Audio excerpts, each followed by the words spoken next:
இந்த மாநாடு என்னவோ ஒட்டுமொத்த ஏற்பாடுகளும் அதற்கான பணிகளை எல்லாத்தையும் மேற்பார்வை பார்த்து அந்த கடைசியா அந்த குப்பைகளை கூட அள்ளும் அந்த பணியிலையும் கூட திரு அன்புமணி அவர்கள் ஈடுபட்டிருந்தார். அதையும் நம்ம பார்த்தோம். மேடையில எந்த இடங்கள்லுமே முகுந்தன் வந்து தன்னுடைய தாத்தாவான ஐயா ராமதாஸ் அவர்களை கையை பிடிச்சுக்கிட்டு வராரு. அதெல்லாம் நடந்தது.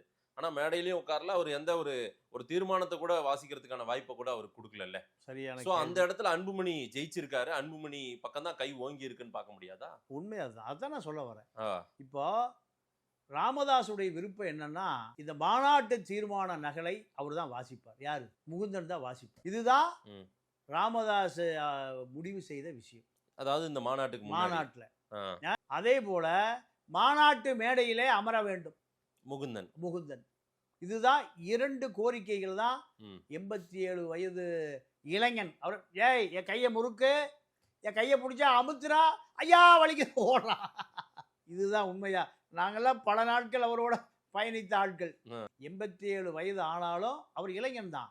இந்த 87 வயது இளைஞனுடைய ஆசை 2 கோரிக்கை. 2 கோரிக்கை நிறைவேறாமல் போனது ஆ. நிறைய பேருக்கு வருத்தம். எனக்கும் வருத்தம் தான்.